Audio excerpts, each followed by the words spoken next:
Selamat pagi, senang kembali dalam program Pagi Berkat bersama Pase. Saya bisa sharing kebenaran firman Tuhan yang saya harapkan bisa menjadi bekal saudara untuk melewati hari yang baru ini.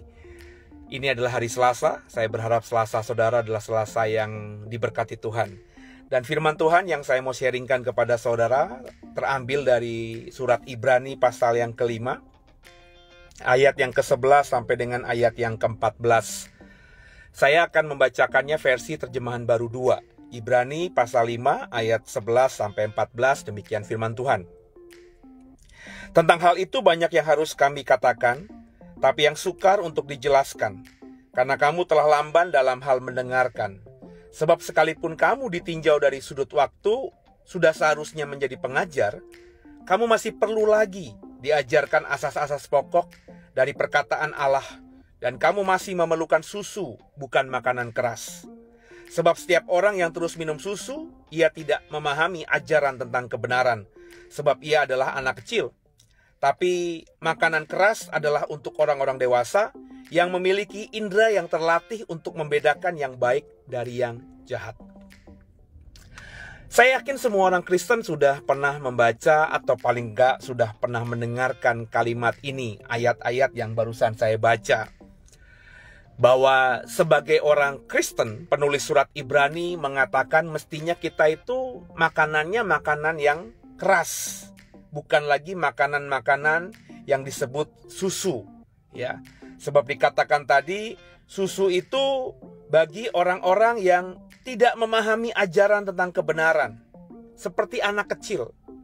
Dia belum tahu mana yang baik dan mana yang jahat, dan dia diberi konsumsi susu. Sedangkan bagi orang-orang yang dewasa yang sudah terlatih untuk membedakan mana yang baik dan mana yang jahat, itu mestinya makanannya adalah makanan yang keras. Sebab dia sudah punya indera yang terlatih, pencernaan yang sudah dewasa, yang sudah matang, enzim tubuh yang sudah sempurna juga, sehingga dia makanan berat kayak apapun dia bisa menyesuaikan. Tidak seperti anak kecil yang gigi saja belum punya, mungkin juga pencernaan juga belum sempurna, enzim tubuhnya juga belum sempurna, sehingga yang diminum hanyalah susu saja, yang dimakan hanyalah susu saja. Ini dianalogikan oleh penulis surat Ibrani tentang kita, ya, orang-orang percaya. Dan banyak orang percaya secara usia sudah dewasa, bahkan sudah matang, dan sudah juga cukup berumur. Tapi secara pengetahuan iman, secara teologi itu masih anak-anak, ya. Kenapa masih anak-anak? Karena orang-orang seperti ini meskipun usianya sudah cukup matang, mungkin saja sudah 20-an, 30-an, 40-an, 50-an, tapi ya tadi pengetahuan tentang kebenarannya masih sangat cetek, ya. Maafkan saya kalau saya berkata demikian. Seperti layaknya anak-anak kecil yang cuma kenal susu. Ya, susu itu dalam konteks ketika kita masih kecil, ya kita nikmati. Tapi rasa susu kan kita tahu cuma manis dan ada sedikit lemak-lemaknya. Anak-anak kecil belum bisa gitu ya menikmati atau belum bisa juga merasakan rasa-rasa yang lain, ya. Nah, orang dewasa itu bukan cuma merasakan manis, lemak, tapi juga asin, asam, ya, kecut, cuka, ya. Segala macam rasa yang nano-nano pun seorang dewasa itu bisa menikmatinya, tidak seperti anak kecil. Nah, orang dewasa itu lebih dewasa secara rohani juga mestinya, seharusnya. Jika memang konsumsinya itu normal. Seperti anak kecil minum susu paling cuma beberapa tahun saja, ya. Kata ibu saya dulu, almarhum, dia ketika melahirkan saya cukup menjadi anak yang mengkonsumsi air susu ibu yang cukup banyak dibandingkan adik saya. Katanya, ya saya nggak tahu ya saudara, karena saya kan juga masih sangat baby, umur setahunan gitu. Ya saya nggak bisa mengingat tentang hal itu. Katanya saya sampai usia 1,5 tahun atau hampir 2 tahun saya masih minum air susu ibu, sedangkan adik saya itu hanya beberapa bulan saja, 6 bulan atau berapa bulan saja gitu saudara. Tapi biar bagaimanapun akhirnya saya yang menikmati air susu ibu yang cukup lama itu harus disapih kan. Karena ibu saya tentu sebagai seorang ibu sadar bahwa nggak baik juga minum ASI. Ya, bahkan sebenarnya kalau secara ilmu medis ya ASI mungkin cuma 6 bulan kalau air susu ibunya berlimpah, tapi kalau tidak berlimpah harus sudah ditambahi dengan susu formula. Tapi ya umur 6 bulan kebanyakan kita, apalagi ibu-ibu yang sudah juga menjadi woman career atau business woman, ya, perempuan-perempuan yang berkarir bekerja kan, masa cuti hamil dan melahirkan itu kan cuma 3 bulanan. Maka di usia anak yang 3 bulan mestinya sudah disapih. Disapih itu artinya berarti mungkin air susu ibunya disimpan, diperas di kantor dan disimpan di freezer, kemudian dihangatkan dan diberikan anak. Tapi anak itu sudah mulai dilatih makan makanan yang substitusi, ya. Nah, orang-orang Kristen mestinya juga demikian. Tapi dalam fakta saya, ya, dalam pelayanan saya yang sudah cukup panjang, banyak orang-orang Kristen yang bagi saya secara usia sudah dewasa, tapi secara iman belum dewasa. Belum dewasa karena banyak orang-orang ini merasa bahwa apa yang dia pahami itulah yang benar, sedangkan pemahaman orang itu yang salah. Saya masih teringat, bahkan saya ketika sudah jadi pendeta pun saya merasa hari ini saya saat itu sudah jadi pendeta belum dewasa. Belum dewasa kenapa? Karena saya gampang sekali untuk memberikan stigma kepada orang yang berbeda pandangan dengan saya itu sebagai sesat. Ya, saya sudah minta ampun sama Tuhan, ya. Sebab dulu ya pemahaman saya kayak anak kecil, pokoknya saya yang benar, yang diterima saya yang benar, yang saya dapatkan di sekolah tinggi teologi itu yang benar, dosen-dosen saya mengajar yang benar, sehingga ketika saya memahami yang saya dapatkan itu yang benar, kalau ada orang yang berbeda dengan saya gampang menyesat-nyesatkan, bahkan itu saya sampaikan di mimbar Tuhan. Itu salah, itu dosa. Tapi puji Tuhan saya sudah menyadari dan saya sudah bertobat minta ampun sama Tuhan. Dan saya tidak akan lagi melakukan hal itu, ya. Sebab saya sudah memahami, seperti saya berkali-kali sampaikan kepada saudara, yang namanya khotbah itu tafsir. Namanya tafsir, bahkan bukan saja khotbah, tapi dogmatika, doktrin gereja, ya, hasil-hasil sinode, hasil-hasil konsili, itu semuanya adalah tafsir. Dan namanya tafsir bisa salah, bisa juga benar. Saya selalu berkata bahwa yang benar itu hanya Alkitab, ya. Makanya Alkitab itu harus ditafsir. Dan kalau ada orang-orang di antara kita yang menafsirkan dan penafsiran kita berbeda, mestinya kita harus saling menghargai dan menghormati. Ya, Bapak Ibu biji mata Tuhan. Nah, orang-orang Kristen banyak yang belum seperti ini, ya. Saya mulai terbuka pikiran saya ketika saya pernah mendengarkan, maafkan saya, bukan justru dari pendeta, tapi banyak dari kiai-kiai yang sudah usianya tua gitu ya. Misalnya saya masih ingat banget dulu Gus Dur itu membuat mata batin saya juga cukup terbuka bahwa siapa yang meragukan keislaman Gus Dur gitu, ya.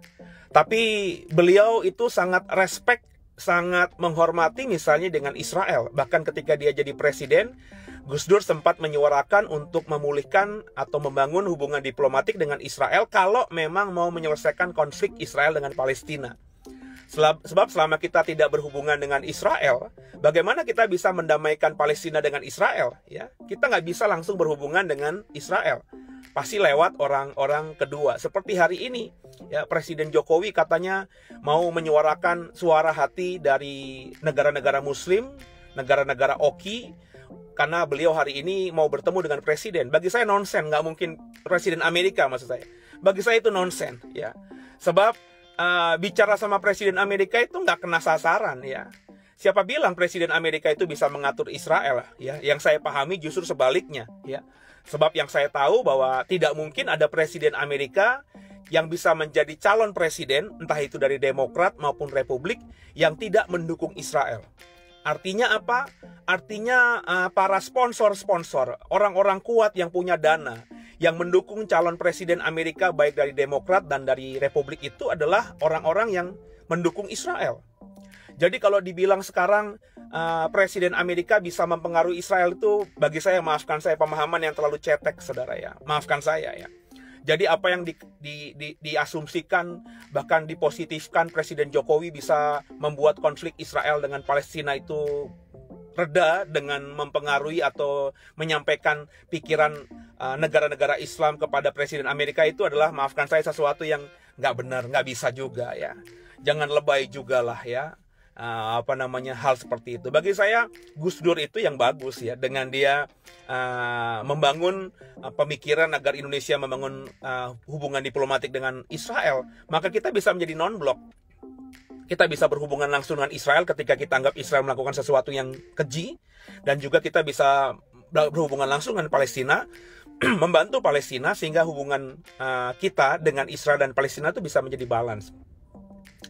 Gus Dur membuka pikiran saya bagaimana seorang yang tingkat ilmu keislamannya tinggi itu bisa toleran. Kemudian dari berangkat pemikiran Gus Dur itu, saya juga cukup mengikuti mendengar juga kiai-kiai yang sudah usianya lanjut.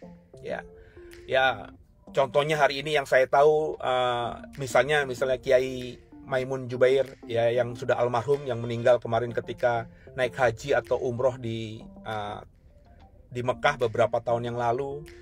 Saya juga mengikuti misalnya sekarang ulama besar yang sudah senior namanya Gus Mus. Mereka ini adalah Islam banget, tapi mereka ya menghormati ya, menghargai pandangan-pandangan yang berbeda dengan mereka. Romo saya kok lupa namanya, Agnes Suseno ya. Itu juga bagi saya amazing ya. Seorang Romo, seorang ulama Katolik yang sudah cukup senior, juga rupanya pemikirannya seperti itu ya. Berimannya radikal, tapi terhadap yang berbeda dengan dia itu toleran. Nah, saya sudah saya sudah mencapai titik ini kemarin ketika usia saya 45 beberapa tahun yang lalu, di mana saya sudah mengkhotbahkan itu, dan saya sekarang ini menganggap, maafkan saya, bahkan saudara-saudara saya yang Muslim, saudara-saudara saya yang Buddha, Hindu, Konghucu, itu ya saya tidak akan mempermasalahkan iman mereka. Saya tidak akan berkata mereka sesat ya. Sebab apa? Sebab itu pilihan mereka, dan ukuran mereka tentang kebenaran dengan saya itu berbeda. Saya Alkitab, mereka bukan, gitu kan. Bagaimana saya bisa menyesatkan orang kalau ukuran kita berbeda? Saya justru menghargai pilihan mereka, karena mereka tentu memilih dengan kedewasaannya. Dan saya berharap semua orang Kristen juga demikian. Jangan lagi kita menjadi gereja yang menyesat-nyesatkan gereja lainnya. Jangan lagi kita jadi gereja yang menganggap diri kita atau gereja kita yang paling benar, dan menganggap gereja lain itu gereja yang tidak benar. Ingat, kita adalah tubuh Kristus ya. Selama kita beriman bahwa Yesus Kristus itu Tuhan dan Juru Selamat kita yang hidup, Yesus itu adalah penebus dosa kita, maka saya percaya kita adalah satu tubuh ya, dengan Yesus adalah kepalanya. Kalau tangan berbeda dengan kaki, kalau mata berbeda dengan telinga, itu sesuatu yang wajar dan alamiah ya. Itu yang saya katakan adalah tafsir. Gereja yang menafsirkan bahwa orang yang dipenuhi Roh Kudus harus berbahasa roh, dan gereja yang memahami bahwa dipenuhi Roh Kudus tidak harus berbahasa roh, itu adalah area tafsir, saudara ya, area tafsir. Meskipun yang menafsirkan bisa dengan yakin menggunakan ayat-ayat Alkitabnya masing-masing, tapi itu area tafsir. Dan sebaiknya kita tidak lagi ribut dengan hal itu ya. Kita harus menghormati orang lain yang berbahasa roh, kita juga harus menghormati orang lain yang belum bisa berbahasa roh. Meskipun saya berbahasa roh, saya tetap beriman bahwa orang yang hidup dalam Roh Kudus itu pasti berbahasa roh. Tapi itu hanya saya imani dan tidak saya paksakan kepada orang lain ya. Saya hanya tetap mengasihi mereka, mencintai mereka sebagai brothers in Christ, sister in Christ ya. Karena saya memahami bahwa mereka berbeda tafsir dengan saya, tapi pada prinsipnya kami adalah saudara, sebab kami punya Tuhan Yesus yang sama. Nah, nggak banyak orang Kristen yang begini. Hari-hari ini bahkan saya dengar dari lingkungan orang-orang yang dekat dengan saya, banyak sekali orang yang sudah punya titel teologi itu gampang menyesatkan orang. Dikit-dikit sesat ya. Ini pasti ajaran sesat. Padahal kalau boleh jujur saudara, saya ketawa kalau ada orang bilang ajaran tertentu itu sesat. Kenapa? Karena ajaran itu juga tafsir, saudara ya. Coba selidiki dulu tafsirnya dia itu memang Alkitabiah apa tidak. Dia itu menafsir dari Alkitab apa tidak. Kalau tafsiran dia itu dari Alkitab dan tafsiran dia berbeda dengan kita, yaitu berbeda tafsir saja ya. Bukan berarti sesat, saudara. Kalau sesat itu tentu dia menafsirkan sesuatu yang tidak sesuai dengan Alkitab. Alkitab berkata A, dia berkatanya B. Itu sesat jelas. Tapi kalau Alkitab itu A dan dia menafsirkan itu jadi A plus, amin, tetap A, saudara. AB, AC, tetap ada A-nya, saudara. Bagi saya itu bukan sesat, tapi adalah perbedaan tafsir. Dan orang-orang yang dewasa seperti ini adalah orang-orang yang saya yakin sudah mengetahui yang baik dan yang benar. Dan orang-orang seperti ini adalah orang-orang yang sudah makan makanan yang keras. Saya berharap di hari Selasa ini Bapak Ibu yang mendengarkan saya sudah menjadi orang-orang Kristen yang makan makanannya keras. Caranya gimana supaya jadi makan makanannya keras? Ya belajar makan makanan yang keras. Belajar mendengarkan khotbah-khotbah lain. Jangan cuma menikmati susu, ya. Kalau kita nggak disapih itu tahu nggak Bapak Ibu? Dipaksa sama orang tua kita supaya kita tidak lagi minum susu. Itu menyakitkan bagi kita ketika kita disapih. Cuma problemnya kan kita tidak punya memori itu. Saya sendiri seperti saya bilang, saya disapih usia 1 tahun, 2 tahun. Tapi saya tidak punya memori sama sekali. Saya tidak ingat saya menderita ketika tidak lagi minum susu. Saya lupa rasa bagaimana saya menderita ketika dipaksa ibu saya makan bubur dan seterusnya dan seterusnya. Jadi mendengarkan ajaran lain, ya, belajar untuk memahami ajaran lain itu membuat kita dewasa.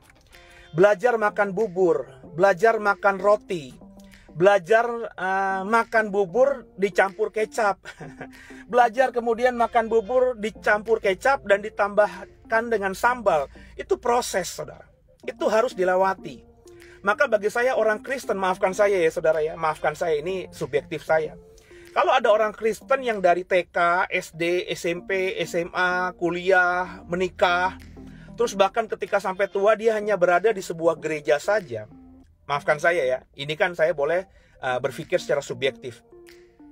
Saya tidak bilang sesat, tapi orang yang bertumbuh dalam iman Kristen dari kecil sampai dia tua, bahkan sampai dia mati hanya di satu gereja saja, itu maka kecenderungannya dia adalah seorang Kristen yang minum susu.